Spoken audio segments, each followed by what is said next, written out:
Assalamualaikum warahmatullahi wabarakatuh. Waalaikumsalam warahmatullahi wabarakatuh. Assalamualaikum warahmatullahi wabarakatuh.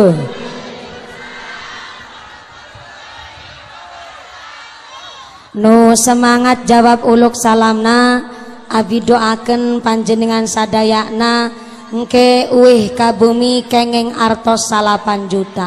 Amin. Assalamualaikum warahmatullahi wabarakatuh.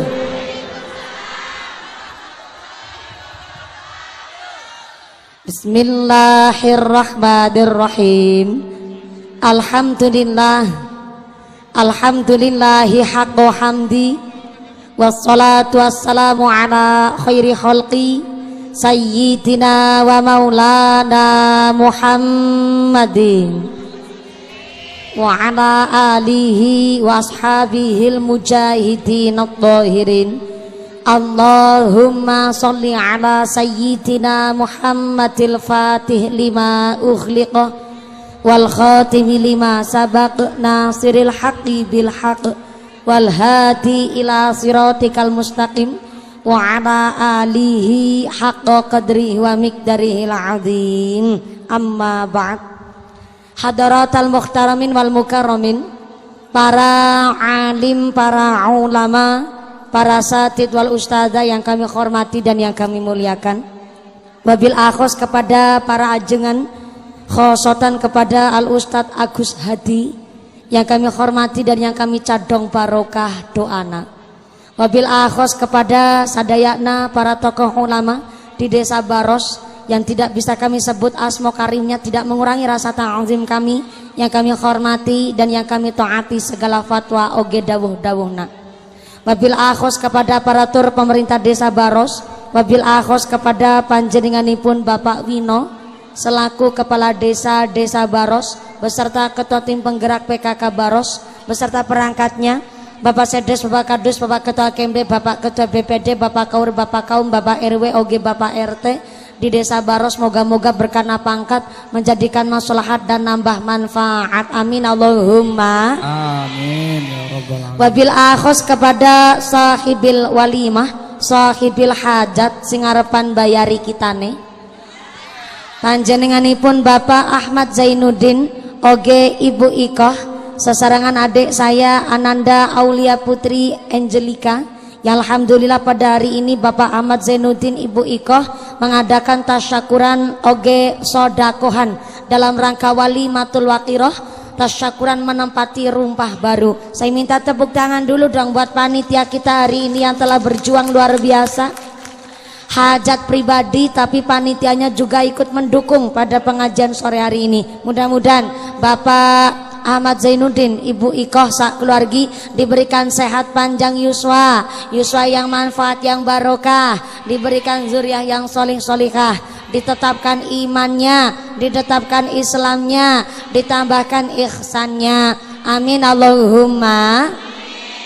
Wabil akhos kepada Tanfidiah Surya Nahdlatul Ulama Ranting Baros, pimpinan muslimat Nahdlatul Ulama yang kami hormati, pimpinan Fatayat Nahdlatul Ulama yang kami banggakan. Wabil akhos kepada GP Ansor, rekan-rekan Banser yang kami hormati, tak lupa kepada Ibnu IPPNU, OG Jamaah Muslimin Muslimat Karang Taruna Ikatan Remaja-Remaja Masjid Musola di Desa Baros yang kami banggakan. Wabil akhos kepada sadayana keluarga besar Bapak Ahmad Zainuddin, keluarga besar Ibu Ikoh, keluarga besar Ibu Durmi, yang mudah-mudahan selalu dikasih sehat walafiat, diberikan ahli ibadah, diberikan istiqomah, sumrambah kepada kita para jamaah. Allahumma. Nu kepanasan kenapa non poe sampai dileweran keringete sampai ngeblobor celake, mudah-mudahan dadi melung blobor dosane, blobor penyakite. Senajan kebagian panggonan tapi kepanasan, ora kebagian snack jajan, mudah-mudahan kebagian kerohmatan, kebagian pitulungan, kebagian keberkahan, Babasan setara bakalan doyan dedemi terandulit malampir ramampir nyepelat teraklet gerandong racondong banaspati ilu-ilu rapada melu semingkir kabeh rawe rantas malang putung pengajian anu tuntas mangke pengajian tuntas Soibul Hajat Bapak Zainuddin jaluk diambung sing ngambung istrinya sendiri Bu. Sedoyo para tamu undangan yang berdiri ngadeg nantung, mudah-mudahan yang nantung ngadeg imane sing jejeg, sing pada calik lenggang gliasa, sing pada ahli ibadah, sing lagi sakit ilang sakite, sing lagi meriang ilang meriange, sing lagi wudunan ilang wudune, sing lagi lara mata ilang larane, dikasih sehat walafiat, diberikan ghirah semangat ibadah Allahumma.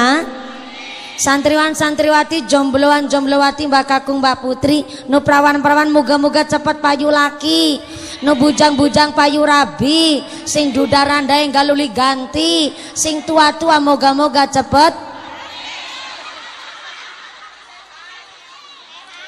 entuk rezeki, enggalu ngakaji Allahumma.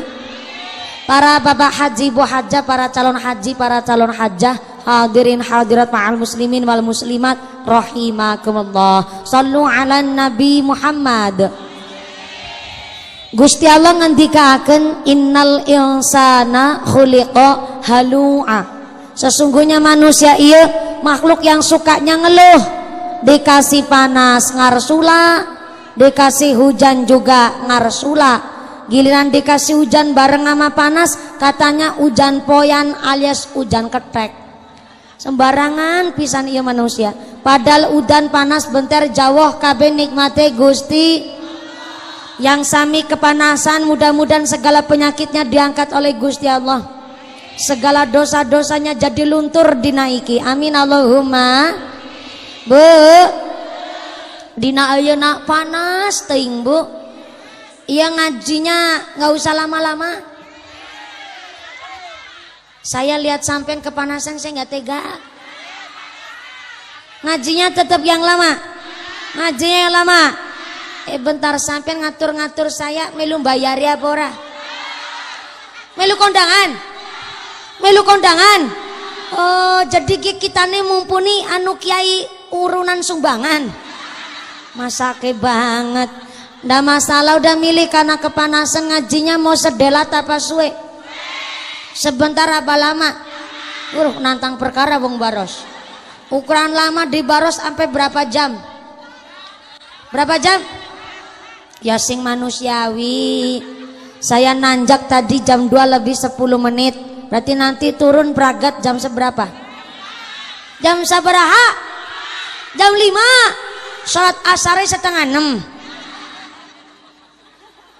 Nanjak jam 2 lebih 10 menit, turunnya jam 5. Berarti ngajinya 2 jam setengah.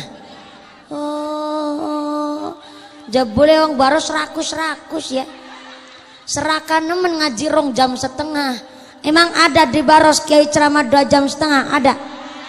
Aya? Kiai saha? Saha? Nyong mumpuni ceramah rong jam setengah. Iku ngundang apa ngontrak sampean?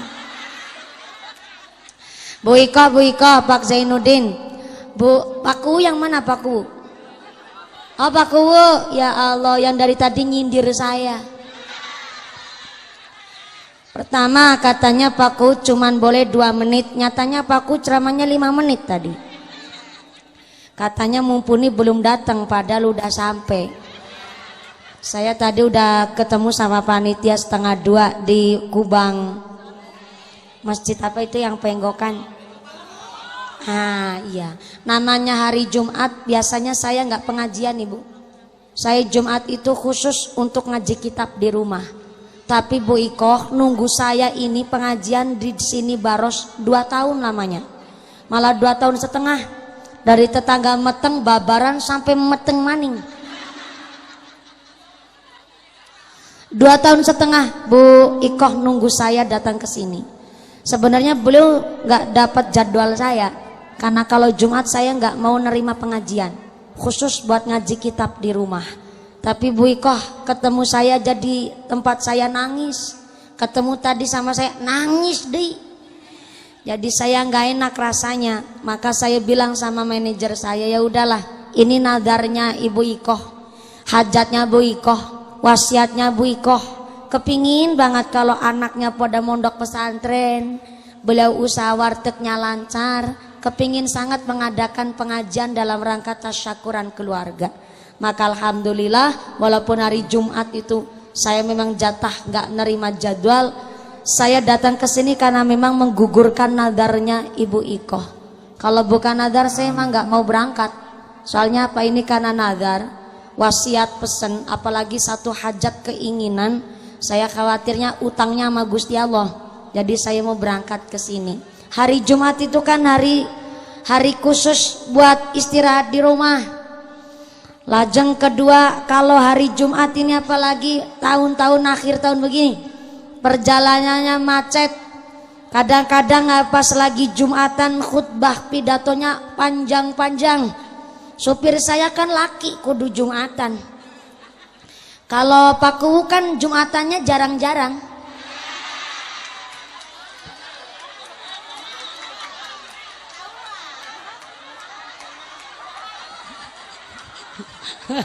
Nggak nantang saya. Tadi saya dengerin dari tadi Pak Kuwu itu nyindir saya mulu. Sekarang gantian dong. Kan mic-nya udah gantian. Pak Kuwu Jumatannya jarang-jarang. Ya iyalah, kan seminggu cuman sekali.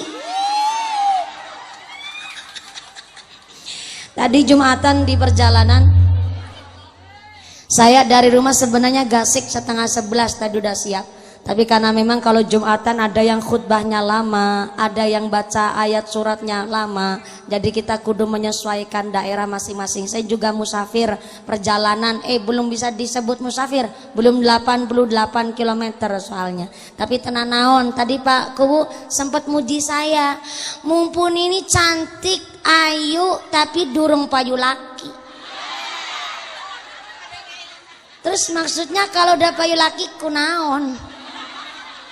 Saumpama belum payu laki juga kunaon? Emang cerita rumah tangga kudu nikah dulu? Emang cerita mati kudu nyicipin mati dulu? Ya lo Pak Kuwu sombong amat. Alhamdulillah saya senang Pak Kuwu, walaupun hajat pribadi hari Jumat tetap menyempatkan datang. Kadang-kadang udah jadi Kuwu sok sibuk. Bukan sok sibuk, emang sibuk. Protokolernya kepala desa itu kalau hari Senin sampai hari Jumat itu di kantor jatahnya juga banyak. Tapi hari ini alhamdulillah dengan lapang dada beliau dengan senang hati mengikuti undangannya Bapak Zainuddin Ibu Ikoh. Satu kehormatan lah Bu Ikoh, beliau kepala desa tetap kerso hadir di pengajian walaupun panas-panasan begini. Tepuk tangan dulu dong buat kepala desa kita Bapak Wino. Pak Wihno menyempatkan datang untuk di pengajian hari ini. Tadi saya sempat salah alamat Pak Kuwu. Lihat kuunya sarungan, ini kuwu apa pengantin sunat, saya batin begitu. Maaf ya Bu, gantian dong. Saya jadi garap balik sekarang. Salu ala Nabi Muhammad. Pak Zainuddin Ibu Ikoh dalam waktu 1 tahun bisa ngebangun rumah. Ya Allah, senang apa senang? Ikut senang apa senang? Seneng lah, orang di dunia ini ada 2 pilihan, barang nu sae, barang nu goreng. Dikira saya nggak bisa bahasa Sunda, Pak. Abi tiasa bahasa Sunda tiasana salit wungkul. Jadi punten pisan, saya dulu pernah di Bandung 5 tahun.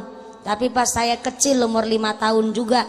Jadi saya nggak paham kalau bahasa Sunda. Tapi bapak ibu saya agak sedikit paham. Kakak saya juga karena sekolahnya dulu di Bandung paham bahasa Sunda. Kalau saya mah Sundanya kayak Sunda sampean, Sunda reang. Jawanya Jawa reang. Sunda ente, Jawa juga ente. Ya lo bantat nemen rasanya.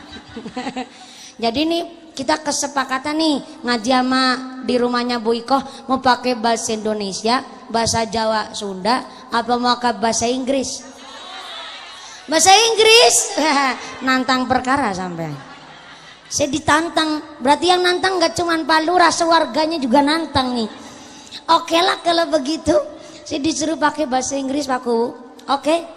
Glory to be Allah Subhanahu wa Ta'ala, the God who created human being and teaches the language,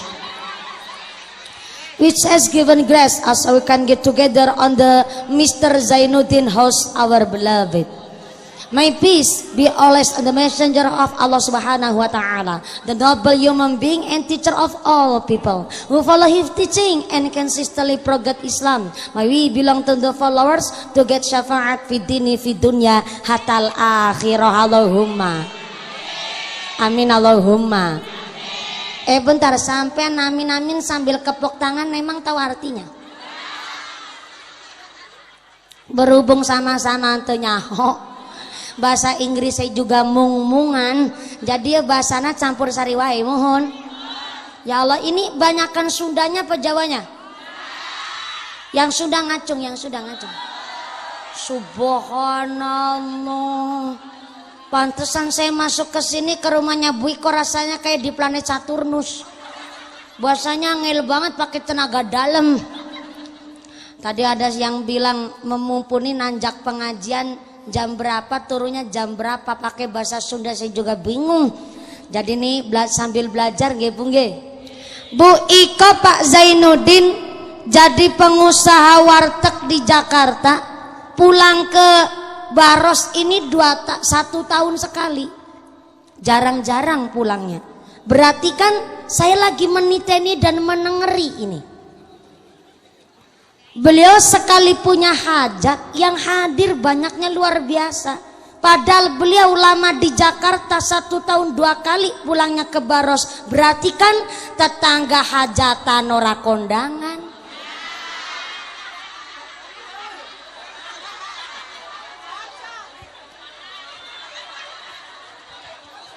Tetangga ada yang meninggal nggak ikut takziah, ada fatayat muslimat nggak ikut, anak kerja bakti ora melu.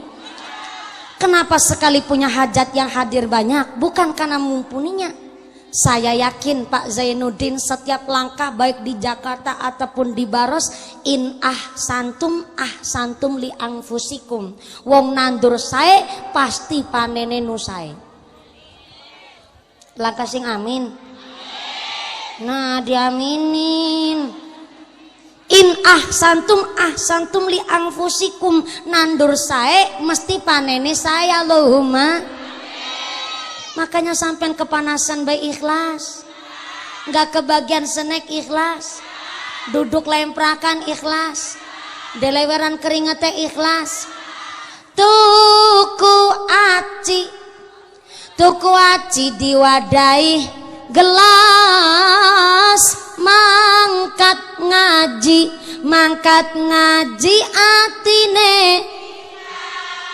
Nah, jadi backing vokal, jangan jadi baking soda, menang-menang malah melar. Tuku peci karo tuku pulas, berkah ngaji awake lemu anake rolas. Salusin. Allahumma salli wa sallim ala sayyidina wa maulana Muhammadin adadama fi ilmillahi daimatan bidawami mulkillahi. Shalawat sareng. Allahumma sallim ala sayyidina wa maulana Muhammadin adada ma fi ilmillahi sholatan daimatan bidawami mulkillahi. Iwa kepandeng iwak bandeng apa iwak sepat. Wong yen gendeng wong gendeng ora wajib salat. Tuku beras karunge coklat. Yen ngaku waras ora mungkin ninggal salat. Sholawat Allahumma wa sallim ala sayyidina wa maulana Muhammadin adada ma fi ilmillahi salatan daimatan bidawami Pak Zainuddin uripe berkah, duwe anak podo mondok podo soleha, mangan budin nginum jamu dicampur cengke. Pak Zainuddin bojone lemu gelange akeh. Allahumma sholli wa sallim ala sayyidina wa maulana Muhammadin adada ma fi ilmillahi salatan daimatan bidawami mulkillahi.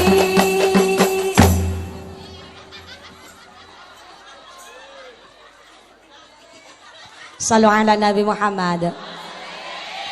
Sholawat tapi liriknya sekaligus menghibur. Soalnya dari tadi Bu Iko itu tegang, matanya sampai kemerahan, nangis mulu, sibuk ngurusi hajat Anda. Sekarang tenang Bu Iko, tinggal wayanya sampean ngaji. Udah ngundang ya juga ikut ngaji. Biarin nanti tamu ada yang perwakilan dari keluarga panjenengan. Alhamdulillah ini kita akan memulai ngaji. Yang pertama Bu Iko minta ini menyesuaikan pas tanggal 22 Desember, pas hari pinter banget. Pantesan dari 100% yang hadir 95% wadon kabeh. Ngepasi pas hari yang kemudian rebananya aja khusus dari Fatayat. Jadi Fatayat kepingin ngundang saya enggak amplop. Iya, makasih. Ini karena saweran buat Fatayat. Pas ngepasnya 1000 jadi Fatayatnya kudu disawer. Disawer dulu buat ibu-ibu Fatayat yang luar biasa. Waduh, diwili-wilin sekali. Jadi nggak enak. Saya senang nyawer santri Pak Kuwu. Ini santri ya, santri tapi rada tua sedikit, nggak masalah. Fatayat itu ibu rumah tangga usia umur 25 sampai 45 tahun. Itu namanya Fatayat. Kalau muslimat usia 46 sampai usia lansia. Jadi kalau di Baros ada ibu rumah tangga umurnya 49 tahun kok masih pakai seragam Fatayat, itu namanya Fatayat kadaluarsa.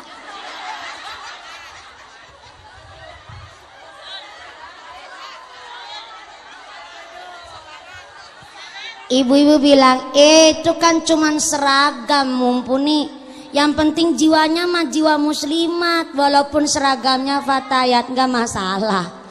Organisasi itu harus ada aturan yang ditaati. Di antaranya pakai seragam. Jadi kenapa kok ada aturan begitu? Karena aturan organisasi ya kudu ditaati, nggak masalah. Saya sawer Fatayatnya biar tambah sholawat, tambah mahabbah, tambah syafa'ah. Amin Allahumma. Lanjut, diterusin. Kita belajar dari Bu Ikoh. Bu Iko titip pesan sama saya, berkahnya orang tua tidak hanya ketika orang tua sedang mendoakan anaknya. Saya ulang. Berkahnya orang tua tidak hanya ketika orang tua sedang mendoakan anaknya. Ternyata ketika orang tua sedang ngomelin anaknya. Halo? Bahasa Sundanya ngomelin naon? Kakak? Nyarekan. Nyarekan. Nanti saya sampai rumah di Cilacap ditanyain nama bapak saya, mumpuni pengajian nama orang Baros dapat apa? Nyarekan.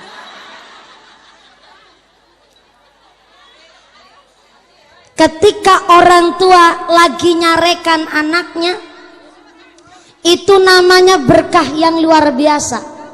Selama rumah kita masih ada orang tua yang ngomelin anaknya, masih tetap nyarekan walaupun anaknya sudah berumah tangga, ini berkah suara ternikmat di alam dunia, karena masih ada orang tua yang mau mengarahkan anak-anaknya.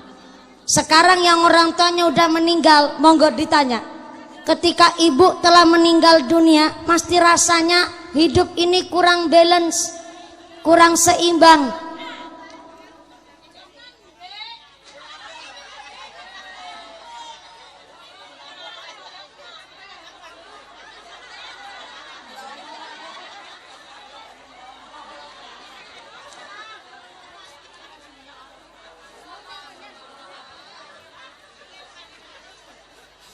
Baru lihat semata-mata, baru dikasih minum cahaya aja ya Allah sampai montong-montong.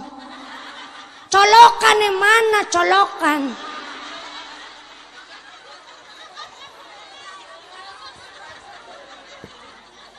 Senake langka,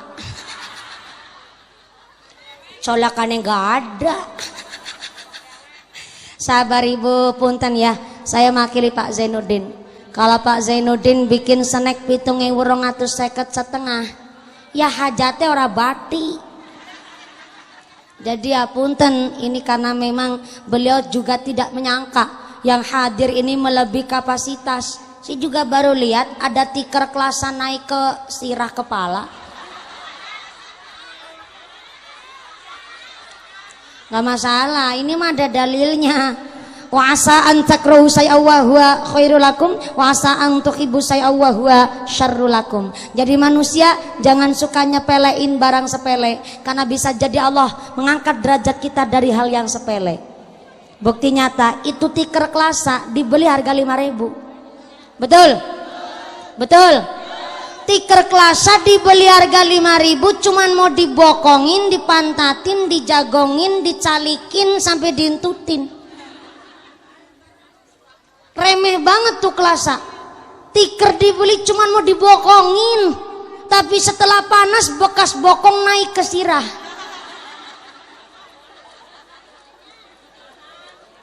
Plastiknya mulia enggak? Plastiknya mulia, wong berada di atas kepala. Kepala organ tubuh yang sangat terhormat aja masih dibungkus sama plastik. Plastiknya aja bekas bokong.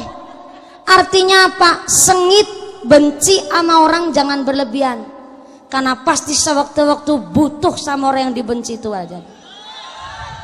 Betul? Laras? Ya Allah, jadi hari ini setiap gerak kita ada nilai dakwahnya. Jadi tenan naon tuh kalau kelas tikar naik ke kepala, nggak apa-apa, aman. Tadi saya juga nggak tega manjenengan kayak gini, jenengan sampean maksa ngaji sampai jam berapa tadi? Jam 5, sholat asar 5:30. Modelnya wong Baros begitu Pak Lurah. Begini, boleh Anda payungan tapi jangan terlalu tinggi, direndahkan aja malah Bu. Ya, direndahin. Ya, justru direndahin. Kalau ke atas malah nggak kelihatan sayanya. Coba ditaruh di sini di pundak. Nah, begitu tuh. Nah, begitu maksud saya. Ya jangan mataharinya di situ kok. Nah begitu. Nah, yang terpenting kan bayinya jenengan yang nggak kepanasan.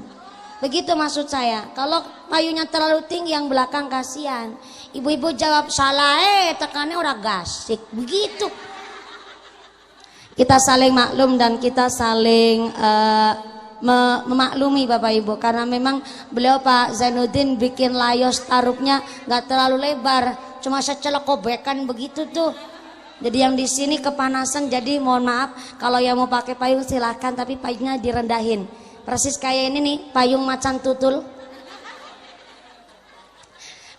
Payungnya trio macan ini.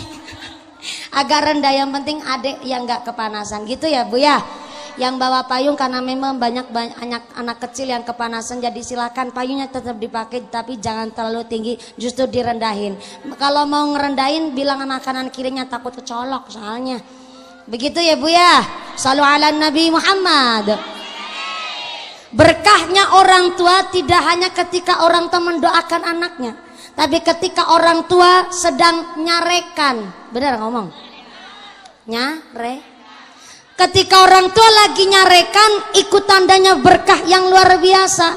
Maka inilah kenapa beliau Ibu Iko paham nemen, baru punya anak 1, ini lagi masih usaha, kepingin banget anaknya 11. Supaya apa? Dalam rangka anaknya dititipkan ke pondok pesantren KB, supaya ketika kelak orang tua sudah tidak ada, anaklah yang akan mendoakan orang tua. Maaf punten, orang tua membesarkan anak gak ngarep-ngarep hartanya, gak ngarep-ngarep bandanya, gak ngarep-ngarep derajat pangkatnya, tapi orang tua mengharapkan doanya anak nu soleh-solehah.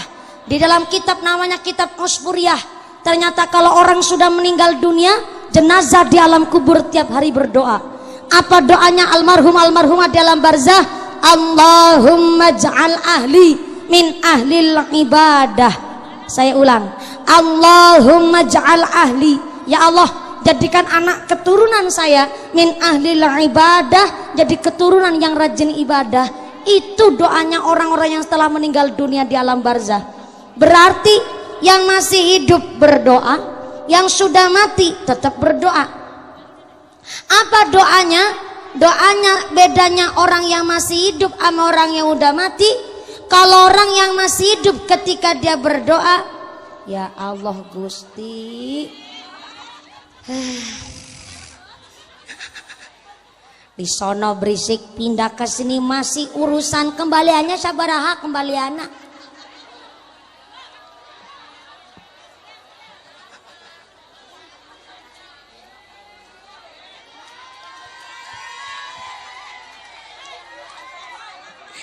Tenanawan, ini berkahnya Bu Iko kok. Para pedagang bisa ikut sadean, bisa ikut dagang, silakan mangga. Tapi yang terpenting mohon izin sekali, beliau Bu Iko nunggu saya 2 tahun. Pedagang boleh berjualan tapi di area pinggirnya saja, jangan sampai ke tengah-tengah begini jadi ngerepot pula urusannya. Udah kembaliannya udah pas, udah cukup. Ayah ngono terserah karepmu. Soalnya ini ngajinya sampai jam 5 sore. Aman. Lanjut enggak nih? Sampai jam 5 sore. Berarti ngajinya 2 jam setengah kuat. Ngaji sampai jam 5 sore kuat? Bapak-bapak sanggup? Wah, bapak nih sanggup, ibunya kuat, saya nggak ikutan. Nafsi. Mudah-mudahan sampai pun acara tidak ada halangan satu apa. Amin Allahumma. Wong tua hiji bisa ngrumat anak salapan, tapi anak salapan durung mesti bisa ngrumat wong tua hiji. Betul? Laras? Inilah kenapa aturannya kalau orang jenguk wong sakit, nengok orang yang lagi sakit, pertama adabnya adalah mendoakan supaya cepat sembuh. Soalnya hari ini kadang kalau kita mau ngejengukin orang sakit kudu punya duit dulu. Kalau nggak ngamplop mesti digunjing sama tetangga. Kalau nggak nyangking jajan kayaknya digosipin sama tetangga. Betul? Padahal orang sakit kan lagi nggak doyan mangan. Betul nggak? Nih ternyata ketika kula panjenengan sadaya nah wong beriman kok sakit, ada 4 malaikat yang diutus oleh Gusti Allah. Malaikat kaping hiji diutus untuk mencabut cahaya wajahnya. Itulah kenapa kalau orang sakit wajahnya pucat. Yang kedua ada malaikat diutus untuk mencabut daya kekuatannya. Itulah kenapa wong sakit rata-rata mesti lemas. Yang ketiga malaikatnya diutus untuk mencabut indera perasanya. Inilah kenapa kalau orang sakit gak doyan orang doyan mangan. Lah lagi meriang panjenengan tilik wong sakit nek durung duwe duit orang nyangking jajan ora kepenak. Padahal wong sakit ora doyan mangan. Aneh bae rata-rata menungsa lagi waras langkah sing nawani mangan. Barang meriang barang sakit keluargane ngucap sate ya, sate.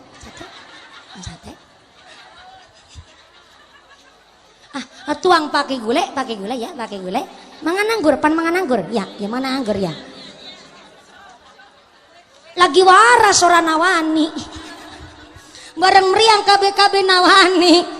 Padahal wong sakit malaikatnya diutus mencabut indera perasa. Dan yang paling istimewa, orang beriman kok diuji dengan sakit, maka malaikat yang nomor 4 datang dengan dalam keadaan mencabut dosa-dosanya wong sing lagi meriang, sing iman karo Gusti.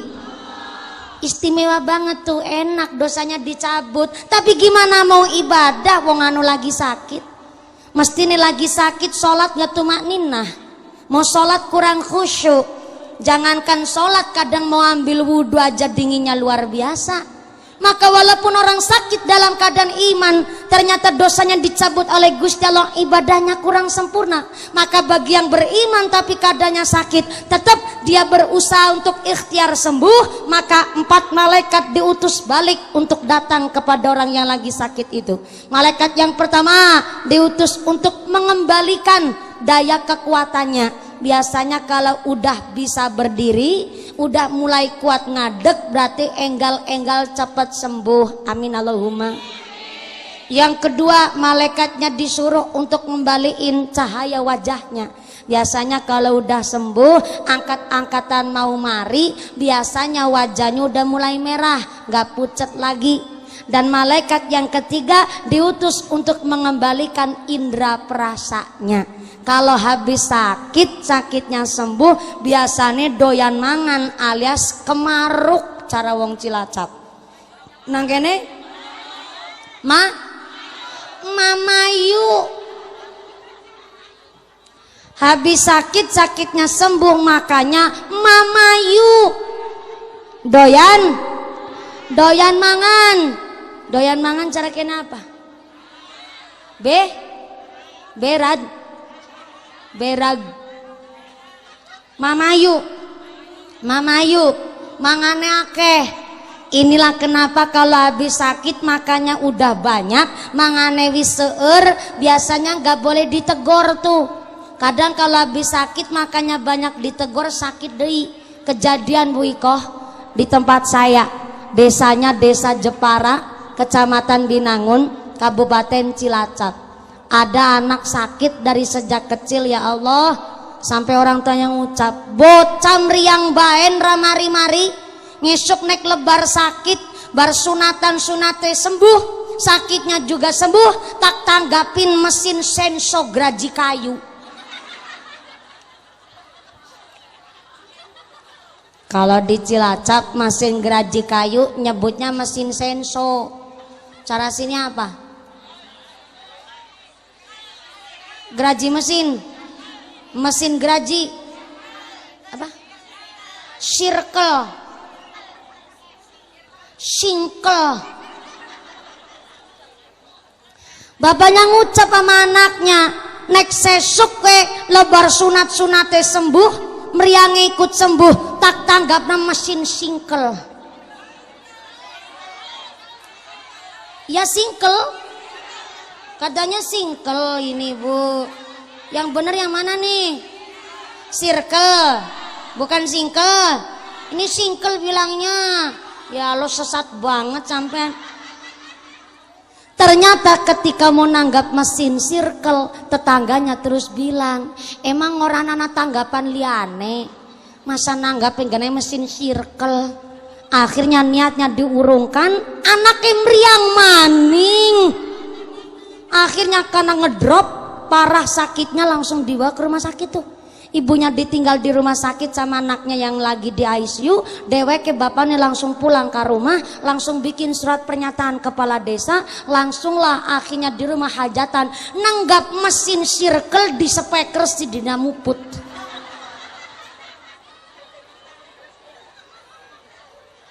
Lah lagi ora di speaker beserune banter. Lah iki di speaker sedina muput sing brebegen tanggane nganti semaput. Akhirnya orangnya bilang, katanya al-wadud dainun, janji adalah hutang. Karena hutang ya kudu saya sarutangin. Nah, ini yang lagi dilaksanakan Bu Iko. Jadi Bu Iko pernah ngucap, kalau saya dikasih nikmat yang lebih, saya juga nikmatnya udah lebih ya Allah. Cuma saya punya hajat, kalau rumahnya tos jadi, anak saya bisa betah nang pesantren, saya mengadakan pengajian tasyakuran. Bu Iko bilang begitu, itu udah kategori nazar. Karena nazar adalah satu hajat keinginan yang disandarkan kepada sunnah atau fardu kifayah, dan pelaksanaannya harus membawa kemanfaatan, bawa kesaenan, dan membawa kemaslahatan. Jadi kalau ada hajat nazar kok ternyata bawa madorot, ternyata bawa dosa, apalagi membuat maksiat, itu bukan nazar namanya. Tapi kalau udah ada yang negur kayak tadi saya ceritain di Desa Jepara, Kecamatan Binangun, Kabupaten Cilacap, itu ucapan yang gak baik, maka ternyata nazarnya yang gak baik bisa dikafaroti, bayar kafarot. Bayar kafarotnya pakai apa? Sodako sama anak yatim, ngasih makan sama duafa fakir miskin, atau bisa diganti dengan puasa Bu Iko. Contoh, ngundang saya gak kebagian waktu tuh, tapi akhirnya Bu Iko ngucap, ya Allah saya memang nazar kepin ngundang mumpuni, tapi mumpuni aja ya Allah sampai hari ini belum payu-payu laki, kata Paku. Karunya pisang. Jadi ya Allah, nazar saya akan saya kafaroti dengan berpuasa. Saya puasa untuk ngebayar kafarotnya adalah 10 hari umpama. Itu boleh 10 hari, tapi kudu 10 hari total puasanya. Bisa berlangsung 10 hari berturut-turut atau bisa beluncatan di spasi. Tapi kalau orang puasa nazar kayak puasa Ramadan, wajib kudu dilakoni. Soalnya kalau puasa nazar bukan kayak puasa sunnah yang ketika bukan bulan Ramadan, tapi dia melaksanakan puasa wajib nyarutang nadarnya, datang berkunjung ke rumah orang bertamu tuh, disuguhin makanan, maka jenengan gak boleh ngebatalin puasanya, soalnya lagi puasa nazar, puasa wajib yang kudu disarutangin. Maka 10 hari berturut-turut silakan, beluncatan di spasi pun gak masalah. Yang terpenting ngucapnya bahwa yakin saya puasa 10 dina kanggo bayar kafarot untuk nyarutang nazar saya 10 dina. Kudu yakin, gak boleh niatnya setengah-setengah. Ya Allah saya puasa 10 hari tapi nek kuat sih, wis tapi nganggo sih, itu kan gak yakin, alias setengah-setengah. Kudu yakin 10 dina harus 10 dina. Maka alhamdulillah hari ini saya ada informasi titipan amanah dari panitia. Karena niki amanah, ada satu hal, iya saya sudah paham, sudah dikasih tahu sebenarnya. Cuma kan kalau amanah itu nggak langsung di awal, kadang di pertengahan. Ini alhamdulillah Bu Iko itu masih sampai detik hari ini beliau menjadi istrinya Pak Zainuddin, punya prinsip bahwa hidup kita yang sekarang itu berkahnya orang tua kita dahulu. Apa buktinya? Sekarang kita bisa minum air kelapa karena orang tua kita dulu telah menanam pohon kelapa. Berarti orang tua kita dulu udah mikir nih, nandur apa ya ben anak keturunanku bisa nyicipi tanduranku. Berarti kan kita sekarang yang udah tua kudu mikir, nandur apa ya supaya anak keturunan kita nyicipi tanduran kita. Gak kudu nandur kelapa. Sekarang sampean senang sodakoh, itu namanya tanamannya sampean. Anda senang sodakoh Bu, hari ini nggak langsung Allah ngebales panjenengan, bisa jadi anak keturunan panjenengan yang panen. Yang nanam sampean, yang panen anak keturunan. Terus cerita begitu aja saya merinding. Dan hari ini Bu Iko punya prinsip begitu. Beliau sukses jadi pengusaha warteg bersama suami, pasti ada berkah ibunya. Karena tanaman orang tuanya. Mungkin Bu Iko di sana di Jakarta perantauan, tapi ternyata rezekinya lancar, tetangganya baik. Akhirnya mikir, padahal saya masih muda, anak aja baru 1, kenapa saya usahanya lancar ya? Berarti ini adalah tanaman orang tua saya yang ternyata tanduran wong tuane kita sae, malah saya yang panen. Setiap berkahnya kita ini ada aturan dari Allah saking ngarsane Gusti Allah bahwa ternyata tanduran orang tua kita dahulu kita yang bisa mencicipi panennya. Maka ini panjenenganipun Ibu Durmi. Bu Durmi mana Bu Durmi? Ibu Durmi ini saya aturi pinarak di panggung. Bahasa Jawa malah. Silakan nanjak ke panggung dibantu sama ponakan sama cucu. Mari mangga. Anak malah iya. Mangga.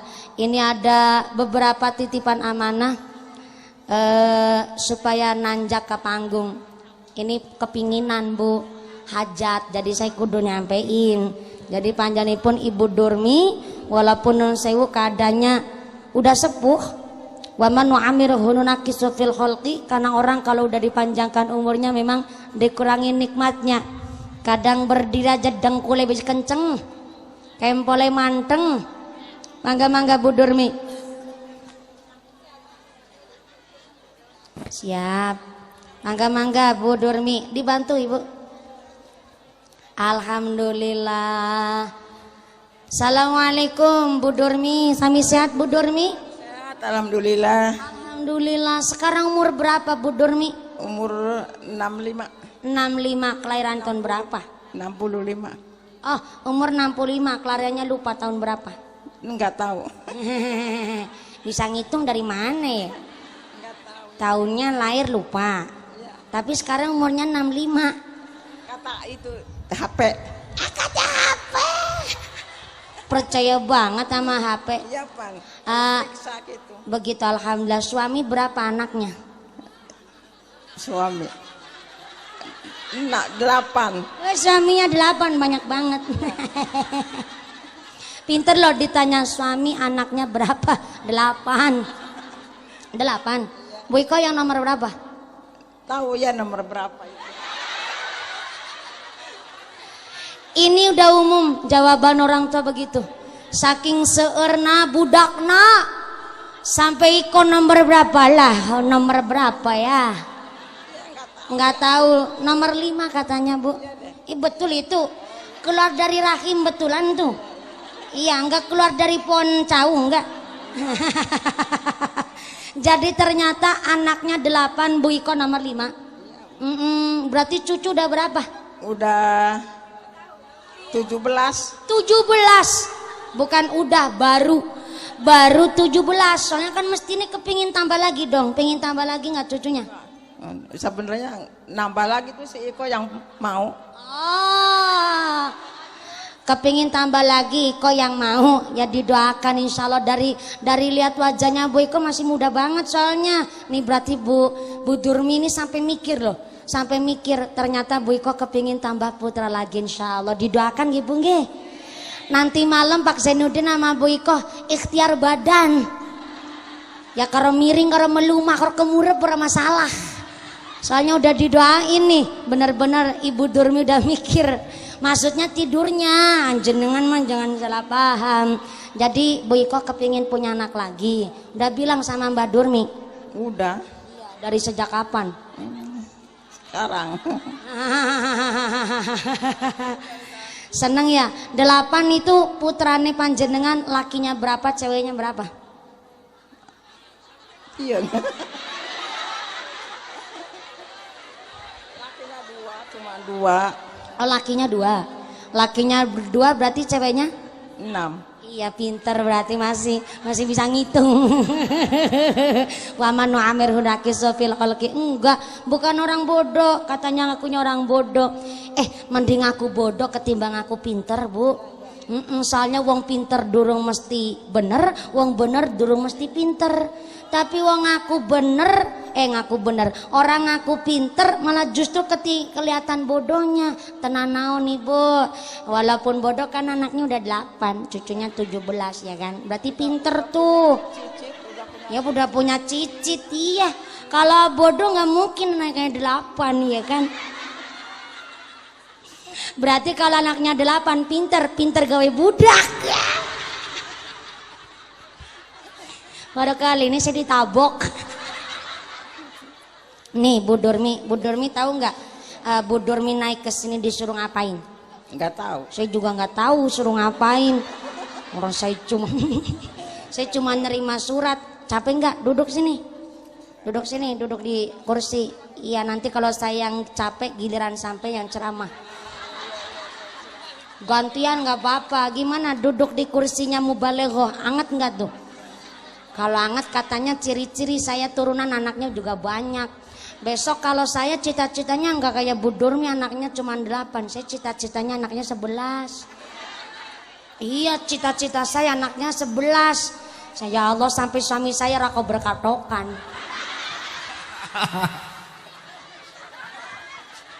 Kukuk. Kiu kiu. Kukeruk.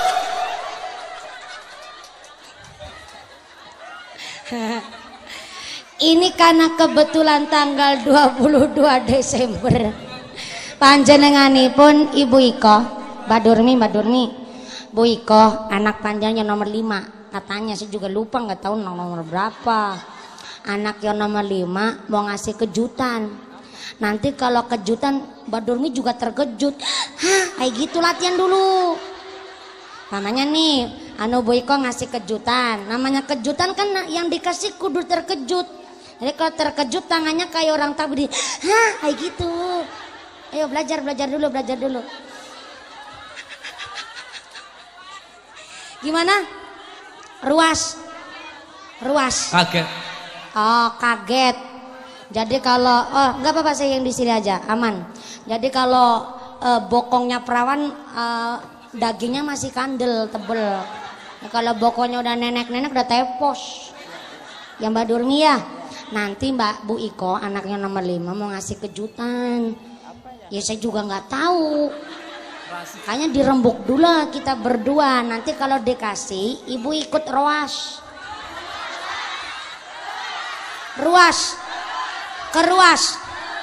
Keluas Atika ya keluas. Gitu lagunya.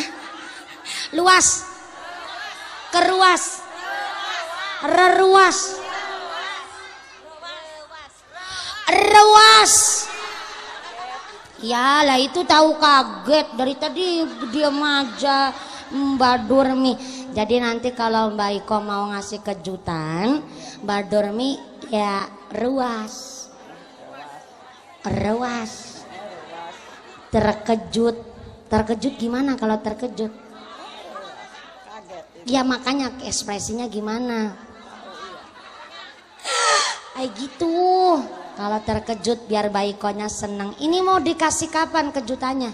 Oh sekarang ya, mangga baca sholawat yuk. Sallu ala Nabi Muhammad. Allahumma sholli alaihi. Ya Rasulullah, ya Nabi, laka syafa'ah wa hadha matlabi. Ya Nabi, ya Rasulullah,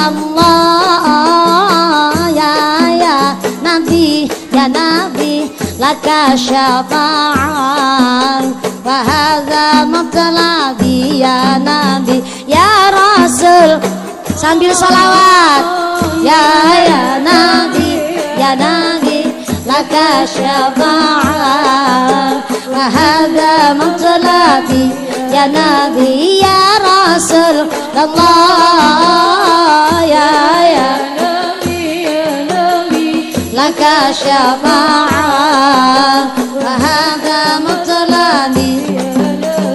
Anta murtaja yauma siham ishghalana ya khairal anam.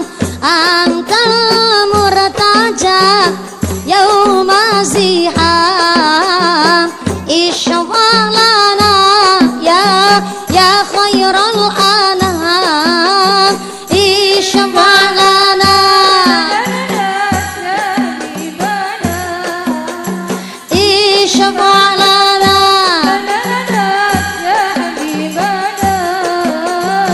laka syafa'ah ya Rasulullah, ya Nabi, ya Rasulullah, ya Nabi, laka syafa'ah wa وهذا مطلبي يا نبي يا رسول الله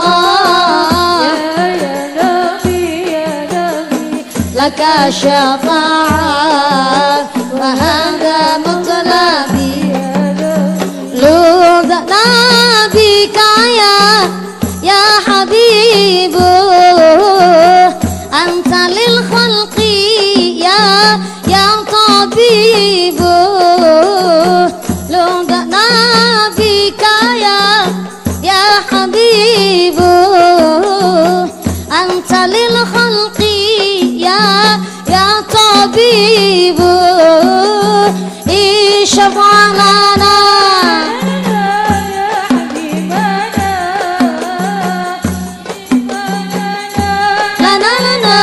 يا حبيبنا لك شفاعة يا رسول الله يا نبي يا رسول الله يا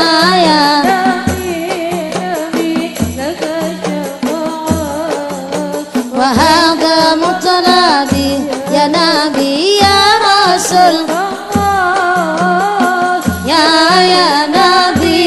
نبي لك شفاعة وهذا مطلبي يا نبي Allahumma sholli ala Muhammad.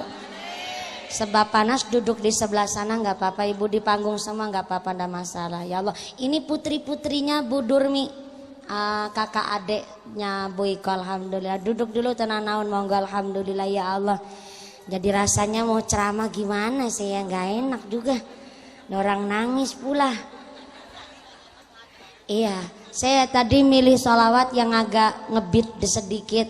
Karena kalau sholawatnya ditambah sholawat Jibril sambil mendayu, aduh saya ikut nangis Bu, nggak kuat. Karena kalau saya udah nangis biasanya mau ngelanjutin ceramah agak susah. Sekarang kan saya kudu lanjutin lagi, soalnya amplopnya belum dikasih nama saya Bu. Nggak apa-apa, santai ya Allah. Inilah seorang ibu Bu. Jadi kenapa kalau seorang ibu yang memang sholawatannya tadi sholawatan bikin happy, tapi tetap nggak bisa ngalahin nangisnya orang sedih ketika udah benar-benar sungkem sama seorang ibu. Betul? Karena inilah Imam Al-Ghazali mengatakan, kenapa seorang ibu kalau babaran, tahu babaran nggak? Melahirkan taruhannya nyawa, sakitnya luar biasa Bu.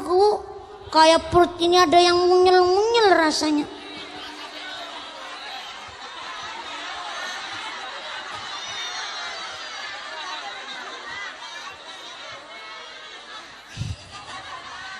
Emang cerita wong babaran kudu meteng dingin. Ini sih lagi ngebelain sampean. Dibelain ora bisa diajak kompromi sampean. Aku lagi belain ibu-ibu. Arane wong wadon babaran, rasane weteng ki kaya munyel-munyel nemen. Geger kan rasane kaya semplak bengkeknya nemen. Ampe taruhane nyawa, apalagi babaran bulane bulan tua. Turu miring ora kepenak, meluma pegak kemurap ora dadi. Langgar wong meteng tua kok tidurnya sambil tengkurap, kasure kudu dibolongin dingin. Kayak menjerit kesakitan, air mata darah keringat mencampur jadi satu. Ibu ngejerit, bapak malah tanya, wis mata apa durung? Kenapa seorang ibu rumah tangga kalau babaran melahirkan kerasa sakit yang sungguh luar biasa? Kata Imam Al-Ghazali, karena dalam rangka melunturkan dosa-dosanya seorang ibu saat sedang melahirkan. Mantap apa mantap tuh? Mantap apa mantap tuh? Mulane sing seneng metengan. Ini kayak Bu Durmi tuh, mateng ping 8, nguras dosa ping 8. Pinter Bu Durmi, makanya punya anak beti kabeh karo wong tua, punya cucu pun gemati kabeh karo wong tua. Rasanya bangga nemen Bu Durmi, walaupun tuh buket kembangnya 2000-an.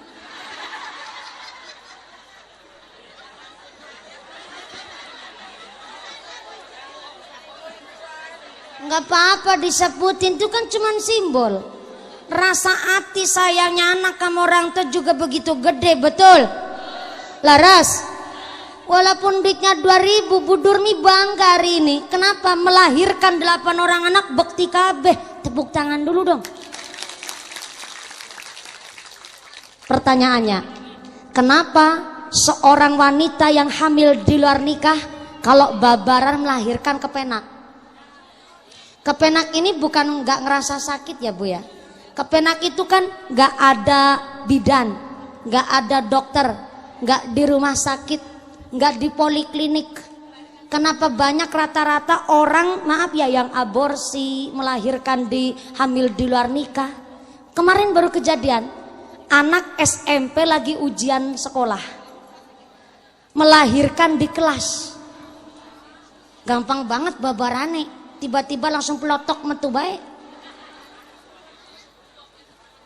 Kemarin belum lama, anak MTS kelas 2 hamil di luar nikah, dia melahirkan di toilet mall, toilet perbelanjaan.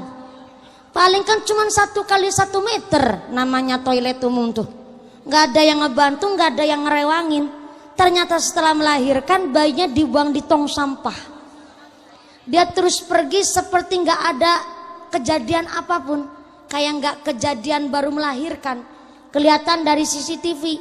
Akhirnya bayinya ketemu sama tukang bersih-bersih, udah dalam keadaan digerumut semut, dibawa ke ICU, ke puskesmas terdekat. Dan ternyata bayinya walaupun masuk sempat ke inkubator Bu, anaknya sehat banget tuh. Padahal kan melahirkan seorang diri tuh, nggak ngeden, nggak ngejerit, nggak nangis dia. Bahkan setelah melahirkan seperti nggak kejadian apapun tuh. Padahal kita ya Allah mau babar aja sampai pembukaan rolas. Berapa? 10. Emang pembukaan sampai berapa?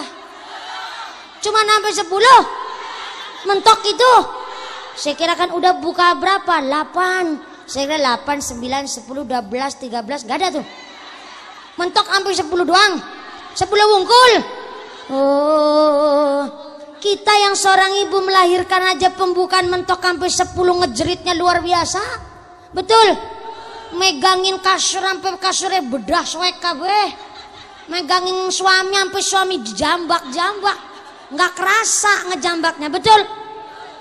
Kenapa wanita yang hamil di luar nikah babarannya kepenak? Imam Al-Ghazali bilang karena wanita yang hamil di luar nikah dia babaran tidak mendapatkan ganjaran pahala. Karena tidak menguras dosanya, karena berbuat maksiat sih hamil di luar nikah, jadi nggak bisa nguras dosa ibu. Makanya setelah melahirkan nggak ada rasa iba, nggak ada rasa melas sama itu bayi. Makanya habis melahirkan langsung tega dibuang. Karena apa? Nggak punya rasa keibuan, nggak punya sifat keibuan. Maka inilah kenapa saya tadi sholawatannya justru sholawatan yang seneng. Saya biar nggak nangis Bu, kalau saya ikut nangis bahaya. Tetap aja anaknya nangis, ikatan batin orang tua terhadap anaknya. Ini yang sedang saya bahas. Ketika nengok orang sakit, yang pertama mendoakan supaya cepat sembuh. Yang kedua ngasih motivasi sama ahli warisnya. Maaf nih, kalau orang udah tua begini Bu, makin tua makin rewel, makin tua makin bawel. Maaf ya Mbak Durmi ya, rewel apa enggak nih? Oh enggak rewel Bu. Kita yang ngejenguk ngasih motivasi, Bu Iko ngurumat wong sakit, apalagi sakitnya sakit tua mah kudu sabar, kudu nu panjang khususna. Soalnya kalau orang udah tua senengnya bawel, sukanya rewel, jadi yang ngerumatin jangan sambil ngomel-ngomel.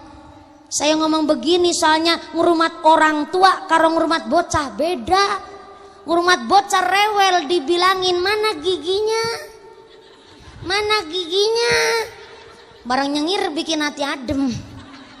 Coba Mbak Durmi lagi rewel, Mbak Iko bilang mana giginya, mana giginya.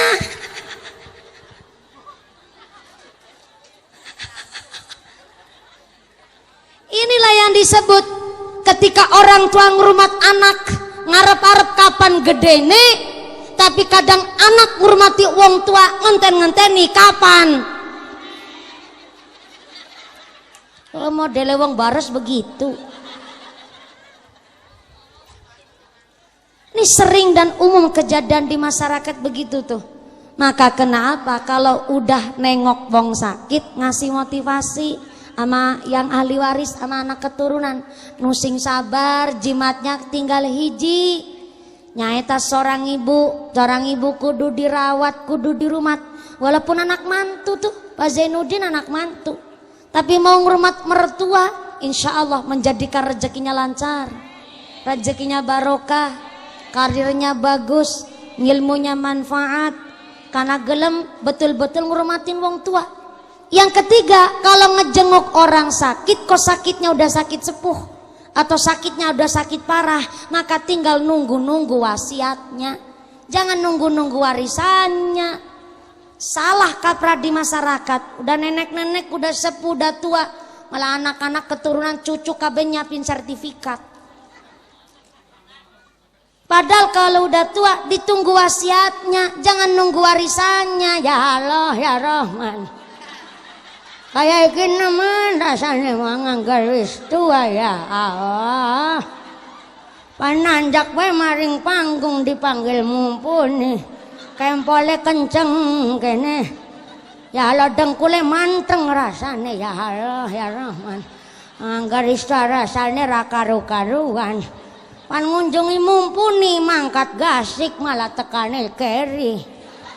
Bisane tekane keri ya Allah maju dina maju tua. Ambekan sesek nemen rasane ya Allah. Ulane ge aku ngene ngomong di rungokna dingin. Sebab tambah dina tambah tua iku sawah sinang sebelah Zainuddin. Ke kanggo anak sing nomor hiji. Si nomor loro uli sawah nang sebelah bengkoke kune. Anak sing bontot nomor 3 bisa uli tanah iki saumah-umahe kene. Sebab bisa ngrumati aku, jadi ya uli tanah kene sa sertifikat ya Allah. Bisa nih wong tua nyap-nyap nak kaya iku arane wong istua. Malah aku mangkat ngaji tekane keri. Bisa nih tekane keri nganggo katok angel nemen dinggo. Bisa nih nganggo katok angel dianggo. Lawang anu bolongan katok sikil siji nggo sikil loro. Pantesan keserimpung deui ya Allah ya Rahman.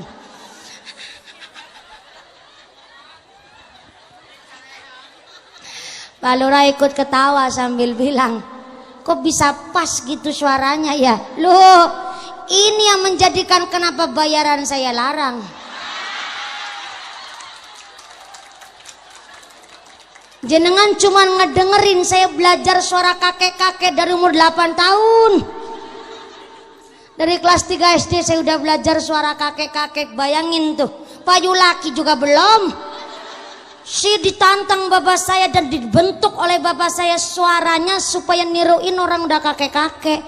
Payu laki bedurung. Supaya niruin suara kakek-kakek, ya lo ditabok-tabok betulan tuh. Bapak saya ngampleng betulan. Untung saya kelahiran tahun 95. Coba kalau saya kelahiran tahun 2000, ditabok dikit sama bapak, saya laporin ke polisi kasus KDRT. Masuk penjara jadi napi bapak saya. Saya bersyukur saya pernah ditabokin sama bapak saya. Maka tadi di awal kan saya bilang, berkahnya orang tua tidak hanya ketika orang tua lagi mendoakan anaknya. Tapi berkahnya orang tua ketika wong tua lagi nyarekan. Saya kan bilang begitu di awal. Ketika orang tua lagi nyarekan, ya Allah saya cerita gitu merinding saya. Ceritanya di awal merindingnya sekarang saya.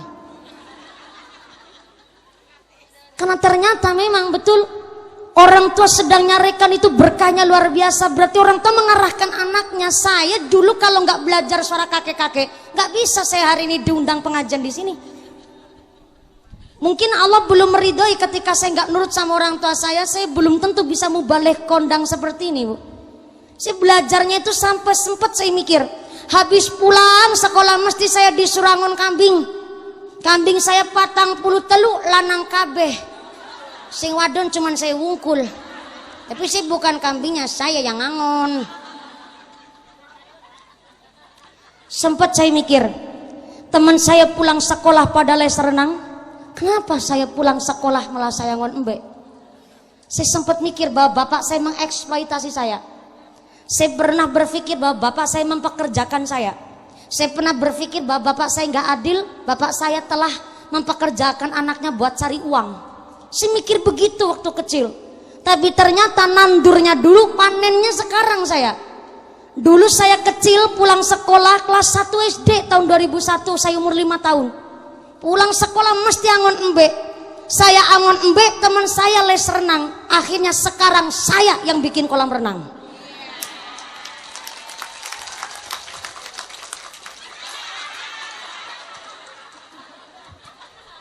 Ini cerita betulan. Saya waktu itu sempat mikir bahwa bapak saya betul-betul gak adil. Teman saya nyamper ke rumah saya supaya ikut les renang. Saya sepisan gak ada uang, Bu. Yang kedua, saya juga punya kewajiban untuk angon kambing. Akhirnya teman saya yang les renang, walaupun dari kecil saya gak pernah les renang, sekarang saya yang bikin kolam renangnya. Baru saya resmikan kemarin. Baru bulan hari Rabu kemarin, Bu. Bukan promosi, karena ini gak buat umum kok.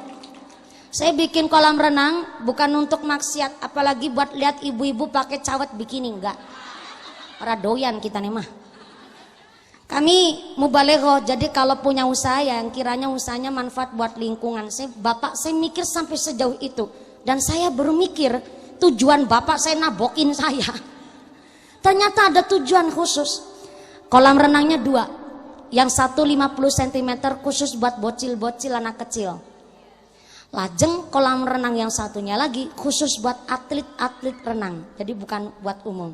Jadi kita ini mengembangkan para atlet-atlet yang memang untuk renang. Dan kami punya guru sendiri. Kita nyewa guru ada 3 guru khusus buat melatih anak-anak yang kepingin di atlet renangnya. Jadi bukan untuk umum yang buat hiburan semata-mata buat lihat orang ibu-ibu cawetan. Enggak, ini khusus buat atlet-atlet renang. Akhirnya bapak saya mikir begini, supaya orang lingkungan saya juga ikut usaha kerja, ini membuka lapangan kerja. Akhirnya kalau orang berenang berendam lama kan kepingin kencot saya sini apa? Bahasa Inggrisnya ngalih kencot, jangan aja yang kurang gaul, tidurnya kurang miring. Supaya kalau habis renang kan biasanya lapar tuh. Tetangga saya ada yang jualan mendoan, ada yang ngejualan bakwan, ada yang bikin soto, ada yang bikin khusus Indomie, super mie yang mie instan, kemudian ada yang jadi tukang bersih-bersihnya. Sampai bapak saya buka toko grosir dan eceran. Jadi di belakang kolam renang, depannya adalah toko grosir dan eceran. Karyawannya dari lingkungan anak-anak muda, dari tetangga kampung juga ikut. Saya mikir begini, saya tiap hari di lapangan saya ceramah. Dan saya dari sejak kecil, walaupun ketika ceramah punten Kiai ada bisyarah amplop, saya nggak pernah ngebuka bisyarah amplop itu dari sejak kecil. Saya pasrahkan kepada orang tua saya. Saya berpikir bahwa namanya orang tua nggak mungkin membelonjokan anaknya. Itu bapak saya mikir begitu. Entah orang tua yang lain, tapi ya apa tega ketika orang tua memang justru menjerumuskan anaknya ke hal yang nggak baik. Mungkin 1001 cerita begitu. Namanya orang tua walaupun terkadang kelihatan keras, kelihatan kasar, ngedidik anak dengan begitu, maaf ya bahasa nyelekit kadang-kadang orang tua ngomong mah. Lah saya nggak cuma diomong nyelekit sama bapak saya, udah ditabok sekali dari sejak kecil. Saya sempat kepingin minggat dari rumah. Tapi cuman nilepin baju terus balik lagi nggak jadi. Bingung kalau saya minggat yang ngempanin saya siapa. Dan setiap orang tua pernah ada punya masalah dengan anak, anak pun pernah punya masalah dengan orang tua. Nggak percaya tanya sama Bu Iko. Cerita tanya sama anak-anaknya. Nggak ada yang mulus-mulus biasa-biasa aja. Mesti ada problem, betul. Tapi kalau sudah ada masalah cepet-cepet minta maaf. Karena di dalam kitab Majalisus Saniyah, kelak di akhirat kita akan dikumpulkan dengan orang-orang terkasih kita, tersayang kita. Hari Jumat khusus wayanya anak sowan kepada orang tuanya di sorga. Rencananya begitu tuh. Ini masih rencana soalnya. Masuk sorga apa belumnya kan nggak tahu. Jadi di akhirat di sorga itu ada jadwal khusus. Hari Jumat wayanya anak silaturahim swan ke rumahnya orang tua di sorga. Hari Sabtunya giliran orang tua yang nyambangi anaknya. Hari Ahad apa Minggu? Minggu apa Ahad? Ya Ahad lah. Masa qul huwallahu Minggu.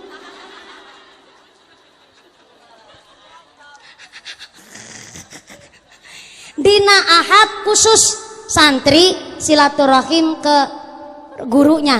Tapi di sorga tuh keadaannya tuh enak banget. Hari Seninnya tinggal gurunya yang nyambangin ke rumah santrinya di sorga. Jadi kalau ada seorang anak atau seorang tiang sepuh ada masalah sama anak sampai mati wafatnya belum minta maaf, kasihan Bu, ketika anak atau orang tuanya di sorga nggak bisa ketemu gimana tuh. Padahal nikmatnya di sorga adalah bisa kumpul dengan orang tersayang. Ada yang ngucap, gak masalah, orang ketemu ke rawang sintak sengit. Nang alam dunia be aku urai ini wegah aku. Berumukannya be jelek. Ada kadang orang sengit benci begitu, ada. Sampai ngambah omahnya be kadang gak tega, orang gak tegel katanya. Gak sudi saya lewat depan rumahnya sampai ada orang ngomong begitu. Ada di sini begitu. Padahal kelak di akhirat nikmat yang terindah adalah pertama melihat nurnya Gusti Allah, yang kedua melihat Kanjeng Nabi, yang ketiga kumpul dengan alim alamah, dan yang keempat kumpulnya dengan sanak family, sanak keluarga. Tapi kok ternyata di dunia saja sama saudara pada sengit-sengitan, sama orang tua pada gontok-gontokan, gimana mau di sorga mau kumpul? Ada yang ngejawab nggak masalah, nggak kumpul di sorga, yang penting udah ketemu bidadari. Ini maaf ya, nikmat paling asor, nikmat paling rendah di sorga adalah hanya sekedar kepingin ketemu bidadari. Nikmat paling asor, nggak kelas. Wah, Pak Lurah bilang wah. Saya tahu soalnya Pak Lurah itu cita-citanya kepingin istri bidadari 4 soalnya. Makanya ketawanya begitu.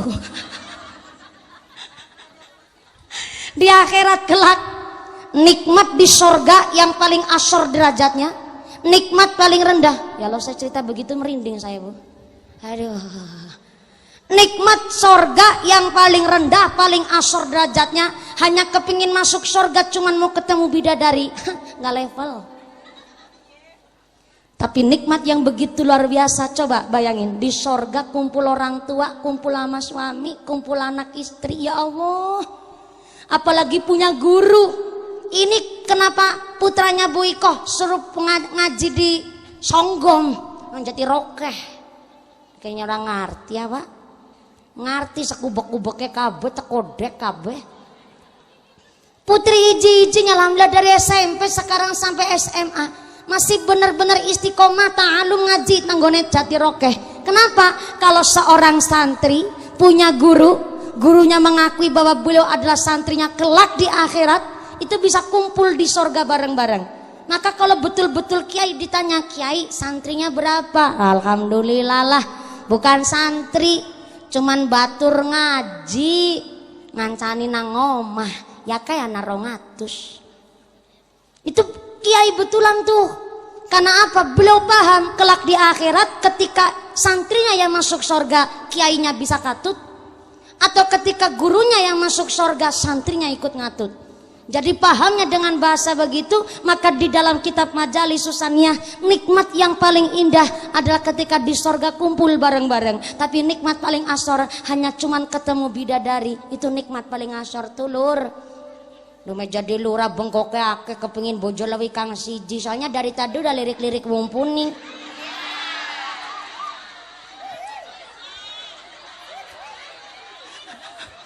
Maaf ya Pakku, seganteng-gantengnya Pakku, aku nggak mau jadi kedua ya, sorry hello. Emangnya gue wanita apaan? Orang bujang aja banyak, betul? Ngapain ngelirik suami tetangga? Selalu ada Nabi Muhammad. Jadi kalau ngejenguk orang sakit, sakitnya udah parah, maka tinggal nunggu wasiatnya, jangan nunggu warisannya. Nunggu wasiatnya gimana? Alhamdulillah ya Allah. Anaknya kita niti lu dadi wong kabeh langkah sing dadi embe. Anak nomor siji alhamdulillah nang baros bisa jadi kuwu. Laki si Wihno ke?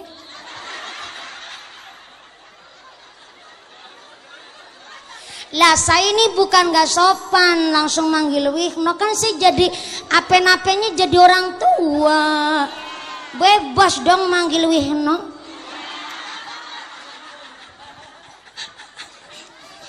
Maaf ya Bu, jangan jangan suka mancing-mancing mubalek mubalego. Gantian sekarang saya garapin.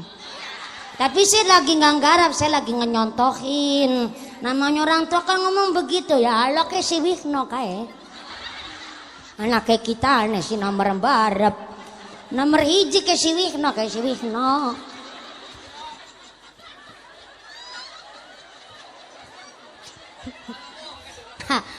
Nomor loro sing nang Medan. Alhamdulillah bisa jadi sentara.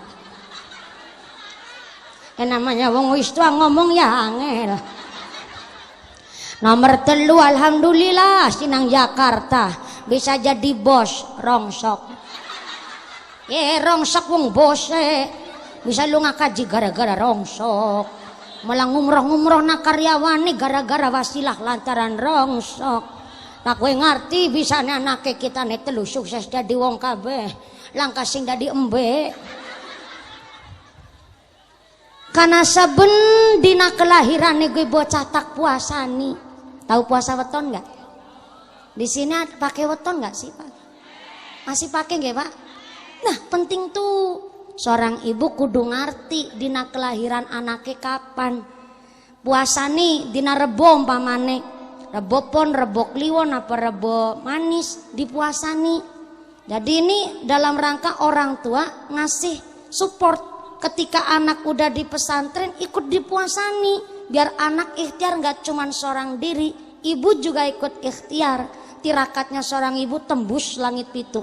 Maka kenapa seorang ibu sak mangkal-mangkal kepada anak jangan ngucap yang buruk-buruk. Anak nakal ngucap bocah soleh. Bocah bagus namanya. Nggak apa-apa sambil ngegigit gigi, tapi ngomongnya bagus. Bocah soleh namanya. Bocah soleh. Bocah pinter. Bocah santri ya. Santri. Nggak masalah. Yang penting ucapannya tetap bagus. Tirakatnya seorang ibu tembus sampai langit pitu. Maka dipuasani tuh dina kelahirane bocah. Nomor lorone alhamdulillah. Aku dina-dina pasti kirim Fatihah nek lebar salat maghrib. Bocah siji tak ade Fatihah ping 40 jia. Apa maning badurmi. Lebar maghrib ping 8 40 jipira gue ya. Pantesan nuntune dadi langka. Dina-dina maca Fatihah harap pragat ya Allah. Sing ketelu nek kepingin dua anak sing nurut, khususnya buat ibu-ibu nih. Halo. Halo. Sono masih sadar? Iya, kebagian snack kan nih? Makanya mangkatnya sing gasik. Yang gak kebagian snack tetap rezekinya sing barokah. Khusus buat ibu nih, ada amaliyah ijazah dari salah satu seorang kiai besar. Kalau kepingin punya anak yang nurut, jangan ngebersihin kaki yang satu pakai kaki yang satu lagi. Contoh begini nih, maaf Maya, begini nih, sering kan kita begitu, ya enggak? Kadang kalau habis wudhu, habis mandi, kadang tungkak sama tungkak begini nih. Bukan gak boleh, tapi karena ini ada ijazah, kalau kepingin punya anak yang nurut, seorang ibu khususnya jangan ngebersihin kaki satu dengan kaki yang lain. Atau jangan ngebersihin kaki kanan pakai kaki kiri atau sebaliknya. Artinya apa? Kalau jenengan melakukan itu sama halnya jenengan menyamakan diri sendiri dengan hewan. Hewan begitu ibu. Jenengan punya asto, apa beratnya sih? Apa susahnya ngebersihin kaki pakai tangan? Kalau jenengan ngebersihin kaki pakai tangan, ini namanya muqtadul hal, muqtadul makom, menempatkan sesuatu ya sesuai dengan tempatnya. Tapi kalau jenengan aja udah salah tempat, maka jangan heran punya anak gak nurut. diomongin susah. Padahal anak itu katanya botol kosong.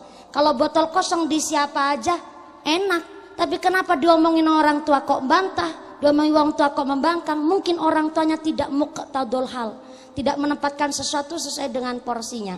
Ini kelihatan sepele ibu. Tapi ini kok yang titip pesan wasiat orang tua, orang yang udah sepuh. Ayo permisi mau lewat iklan lagi. Mangga sok silakan. Sok hati-hati ya bu. Ya anaknya apa ini? Cucu ya Allah ya Rahman ya Karim ya Allah. Cucu ya putu nih siapa ya? Ya. Beginilah modelnya zaman sekarang bu. Ini di dalam kitab Riyadul Badi'ah. Lewat aja bisa buat ceramah nih. Di dalam kitab Riyadul Badi'ah, kalau seorang anak memaksa kakek neneknya untuk ngerawat cucunya sampai kakek neneknya meninggalkan sholat jamaah, sholatnya jadi nggak tepat waktu, zikirnya jadi lalai, baca Al-Qur'annya jadi lalai, maka dialah seorang anak yang tidak berbakti, bahkan disebut durhaka sama orang tuanya. Ini bukan saya yang ngomong, saya cuma nyampein. Itu kitab namanya Riyadul Badi'ah. Kecuali kakek nenek gak merasa terpaksa tuh, karena sayang sama cucu, maka nilainya seorang kakek nenek ingkang ngasuh cucunya bukan bernilai nafkah, tapi niatnya sodakoh. Karena namanya sodakoh itu nafkah itu ya orang tua sama anaknya. Tapi kalau ada mbak kok ngerawat cucunya, itu bukan nilai nafkah, tapi nilainya adalah sodakoh. Paham ya bu? Nitip itu kan cuma setahun 2 tahun nitip kawit bayi abang sampai bayi ini brengosan. Itu namanya bukan nitip tapi numpang urip. Namanya otot-otot Mbah Durmi, ototnya orang udah tua itu nggak didesain untuk ngedidik ngerawat bocil. Tapi yang namanya ototnya orang lansia itu udah tinggal wayahnya temungkul, ngibadah harus lebih betul-betul wayahnya temungkul, udah nggak didesain buat ngurumat bocah. Maka kalau ada seorang anak yang memaksa bapak ibunya untuk merawat cucunya, bahkan sampai orang tuanya sholat jamaahnya jadi telat, jadi lalai baca Qur'annya, jadi lalai ngajinya, maka disitulah disebut anak yang durhaka kepada orang tuanya. Na'udzubillahi min. Jadi kalau nengok orang udah sepuh, tinggal nunggu-nunggu wasiatnya. Kadang-kadang kita malah mendahului kehendaknya Gusti Allah. Niliki wong sakit malah ngucap, yuk wis tilik Bu Sartina apa durung? Wis, Sartina wingi tak tekani marang omahe langka. Julis digawa maring rumah sakit. Jebulena rumah sakit ya Allah wis parah nemen. Kabare sepating serawut nemen nang dada. Nganti ambekane klokor-klokor nganggo batok nang cangkeme kene. Ya Allah wis mriange parah nemen. Kayonge mah ora kuat suwe kene ora dina setu ya minggu. Jenengan ketawa, berarti udah umum tuh kalau begitu tuh. Ketahuan nih umumnya orang sini begitu tuh. Padahal mendoakan orang kok cepet mati, dia bernilai haram hukumnya. Gak cuman makruh, haram mendoakan orang cepet mati. Malah kadang-kadang ada yang lagunya begini. Ora ketemu prawane, tak enteni randan. Berarti kan ada 2 opsi tuh. Kalau nggak mendoakan suaminya dan istri cepat cerai, yang kedua mendoakan suaminya cepat mati. Itu lagu haram tuh, mendoakan orang cepat mati. Kalau begitu tuh, jangankan mendoakan orang mati, menggagalkan pernikahannya orang lain saja disebut bukan umatnya Kanjeng Nabi, udah kena blacklist. Siapa tuh orang menggagalkan pernikahan orang lain? Nggak cuman yang disebut orang yang nggak nikah bukan umatnya Kanjeng Nabi.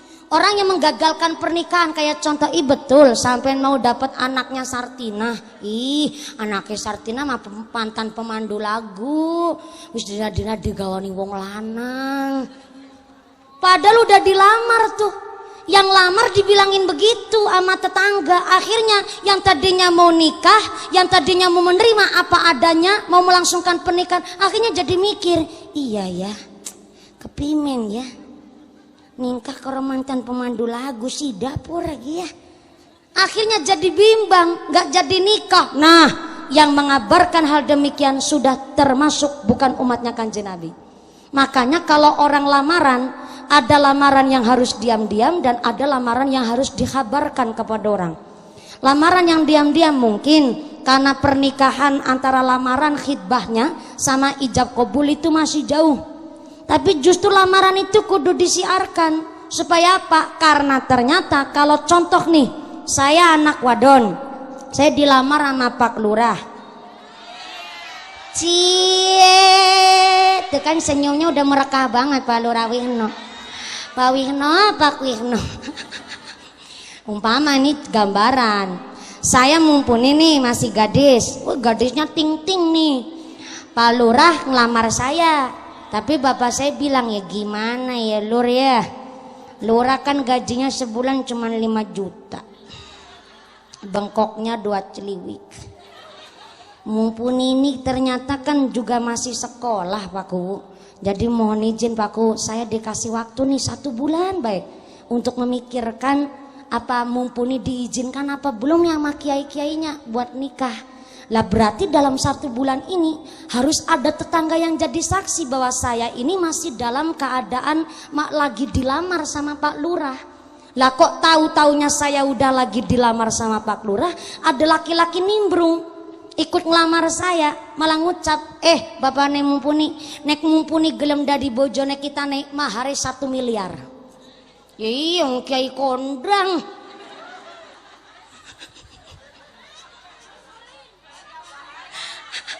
1 miliar umpamanya. Kan akhirnya bapak saya jadi mikir, Bu. Pak Lurah gajinya cuma 5 juta. Tapi laki-laki yang kedua datang dengan menjanjikan mahar 1 miliar. Akhirnya yang tadinya mau mengiyakan jawaban Pak Lurah, akhirnya bapak saya mengiyakan lamaran yang kedua. Nah, maka laki-laki yang kedua itu yang baru datang ikut nimbrung, dia sudah bukan termasuk umat Kanjeng Nabi. Paham Ibu? Yang maha makan Gusti. Yang sering kejadian di masyarakat kan salah. Khidbah itu apa sih? Khidbah itu anak laki-laki udah nembung anak gadisnya orang, itu udah khidbah. Masalah tukar cincin, masalah adat-adat yang lain itu hanya sekedar adat. Zaman sekarang yang salah kaprah, dume udah tukar cincin, belum aja nikah, numpak motor ngetapel kayak ransel.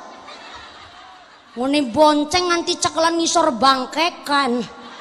Cekelan ngisor bangkekan, cekelan apa? Toet-toet. Toet-toet katanya. Lato-lato.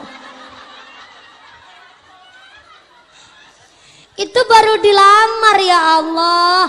Jangan salah paham, di khidbah itu baru adanya ucapan permintaan dari pihak calon pengantin kakung supaya meyakinkan sama keluarga pengantin putri, bukan tukar cincin kemudian langsung jadi satu mahram. Salah. Lah kalau saya modelnya ketika mumpuni udah ada yang lamar kudu disiarkan.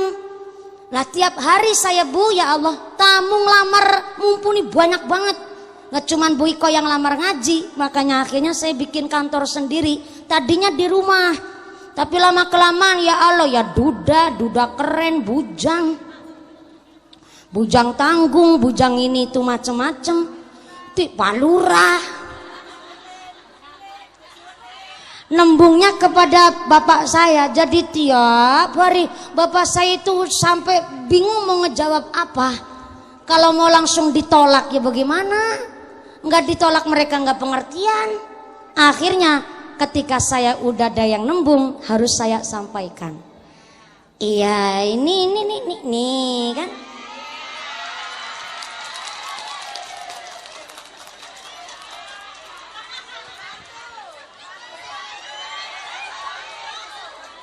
Siapa? Jangan sebut nama laki-laki lain. Karena bukan itu. Bukan itu. Jadi ada memang putra seorang kiai dan beliau adalah seorang santri 11 tahun di pesantren. Dan 11 tahun di pesantren ya Allah sampai berengosan Pak Lurah. Berengos dur, berengos nisor barang. Ketika saya baru pertama kali ditembung itu malah bapaknya, Pak Yai yang nembung saya. Waktu itu saya kepincut dengan bahasa seorang kiai sepuh yang memang begitu lembut masuk ke jroning kalbu saya. Soalnya Pak Kiai bilang begini sama kakak ipar saya, mohon maaf sekali saya mau tanya, tapi entah jawabannya apa, nanti jawaban apapun saya harap jangan ngerusak tali seduluran. Nah, di situ tuh saya merinding. Seorang kiai sepuh dengan bahasa yang begitu indah, mau tanya saja begitu halusnya. Saya cuma mau tanya, mumpuni sekarang statusnya sendiri apa udah punya? Kalau seumpama udah punya saya tanya begini, tolong jangan sampai ngerusak seduluran. Karena beliau seorang kiai dong, tahu kalau saya udah dilamar sama orang, takutnya ngerusak lamaran yang pertama. Beliau sudah belajar seperti itu tentunya seorang kiai. Jadi beliau dengan bahasa yang begitu indah, sampai saya ditanya begitu bingung mau jawab apa. Akhirnya saya bilang sama kakak ipar saya masih sendiri, masih sorangan. Dan beliau langsung menyampaikan kepada Pak Kiai, langsunglah. Belum dilamar, waktu itu ketemu juga belum. Akhirnya karena beliau di pesantren sudah 11 tahun dan beliau sedang berkhidmah di pesantren, saya juga nggak berani ngutik-ngutik. Jadi beliau masih di pesantren dan saya masih tiap hari ceramah. Beliau puasa, saya sekarang juga puasa. Alhamdulillah, jadi kita tiap hari puasa. Beliau puasa, saya puasa. Jadi hari ini ada kelapa tuh begitu udah diplatok juga. Enggak saya seruput. Seruputnya nanti kalau habis maghrib. Udah 3 bulan ini saya berpuasa. Jadi tiap hari ceramah pun saya sambil puasa, beliau juga puasa. Jadi untuk mendapatkan saya, tiap malam saya dimujadahin, Bu. Ditirakatin, ya lo nggak kelepok-kelepok gimana sih ya? Bapaknya yang bilang tapi dia yang tirakat. Tiap hari puasa ya Allah. Tadinya saya nggak puasa, tapi beliau sampai bilang begini, walaupun bapak saya yang menyampaikan, tapi saya akan berpuasa buat mendapatkan sampean.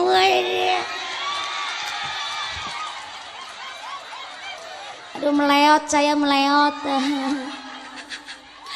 Saya pilih beliau karena saya beratnya karena memang bukan berat, saya ngeboti dan mau menerima karena beliau 11 tahun di pesantren. Dan saya hanya sekedar anak seorang tukang ngarit, angon wedus, angon embet. Tapi kan sih bukan B-nya. Saya angon wedus dari kecil. Saya pikir beliau ahli kitab, jadi saya memilih beliau untuk jadi suami saya.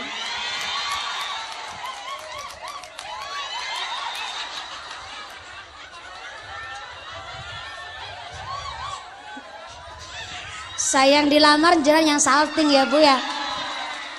Makanya dari kisah saya ini kepingin bikin novel saya Bu. Karena beliau tiap hari puasa ini yang saya memang agak apa ya, meleot beneran Bu saya. Jadi beliau sampai ngucap, saya nggak akan ceramah, tapi kalau ngikut mumpuni pengajian saya ngikut. Kalau mimpin doa biar kiai tokoh ulama desa situ yang buat pengajian, karena beliau dari pondok pesantren yang memang mengutamakan adab yang nomor 1. Jadi saya ya Allah sangat bersyukur sekali Bu di masa perawan mepet begini Allah 28 tahun. Ini mepet banget nih 28 tahun Bu. Soalnya kiai saya bilang santri lanang santri wadon nikah itu jangan sampai ngelewatin umur 30 tahun. Mohon maaf yang udah 30 tahun jangan jenengan kecil hati. Jodoh itu rahasia Gusti Allah. 50 tahun baru ketemu jodoh juga banyak. Ya enggak? Bahkan dapat jandanya tetangga bekas. Jodoh tetangga juga ada. Tapi kan nggak ngucap orang ketemu perawan dinteni randane, enggak.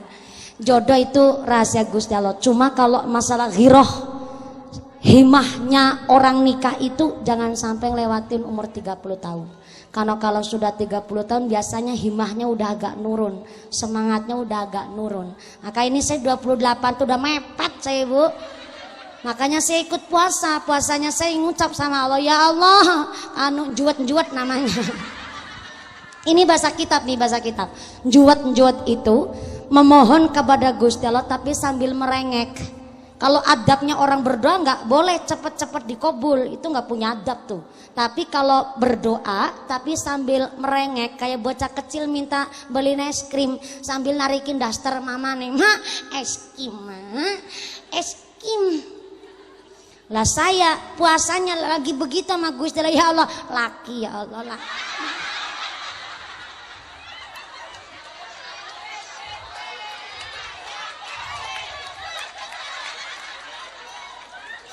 Puasa, jadi ikut puasa karena buat jadi rem biar nggak kebablasan begitu. Terima kasih.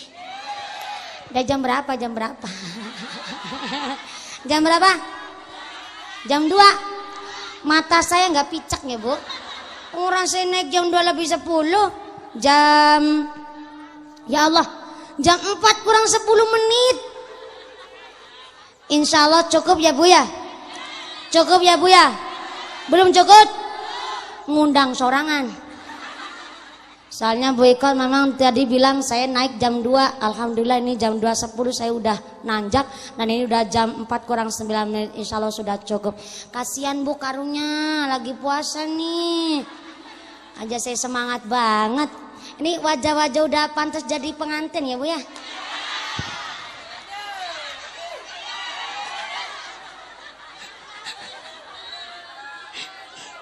Ini bukan masalah nafsu keburu-buru banget, enggak Bu. Udah mepet 21 tahun maksudnya. Makanya saya puasa. Alhamdulillah, inilah keluarga kami, keluarga besar Ibu Iko.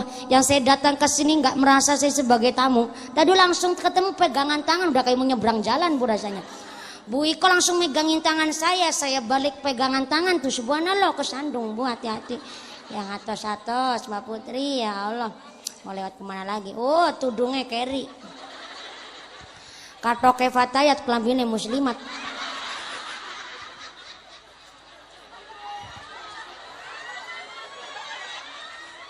Saya kira nggak tahu saya lagi diomongin. Ya boleh kerasa, ya.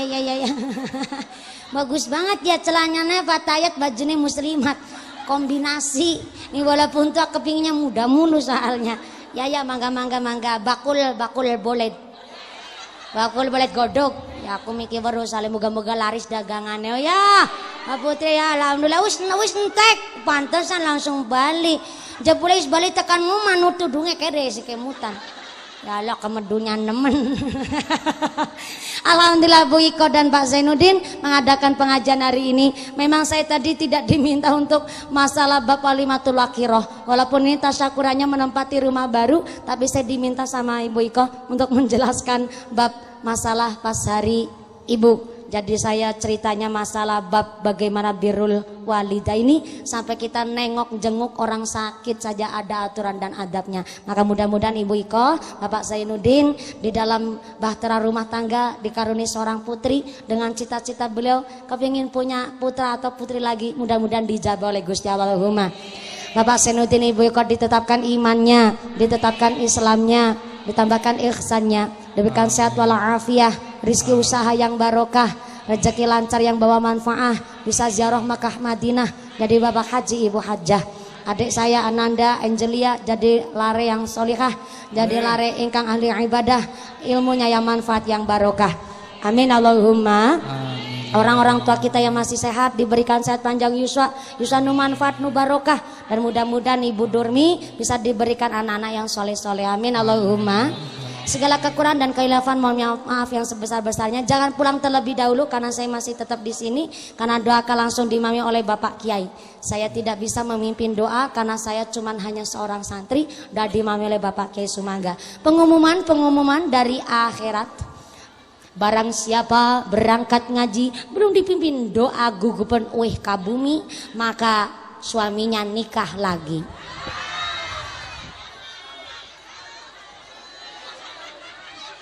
Jangan pulang terlebih dahulu Ibu, duduk di sini cuma 2 menit saja. Doakan langsung dimulai oleh Bapak Kiai Sumangga. Dari saya Pak Lurah, Pak Kuwu, terima kasih telah mendukung kami keluarga Pak Zainuddin dan Bu Iko, dan matur nuwun sangat Pak Kiai, para sesepuh tokoh ulama di Desa Baros. Setelah doa usai mudah-mudahan pulang dengan tidak ada halangan satu apa, bisa bertemu lagi lain majelis. Amin Allahumma. Setelah patnya kipapunten usikum nafsi bitaqwallah. Wassalamualaikum warahmatullahi wabarakatuh.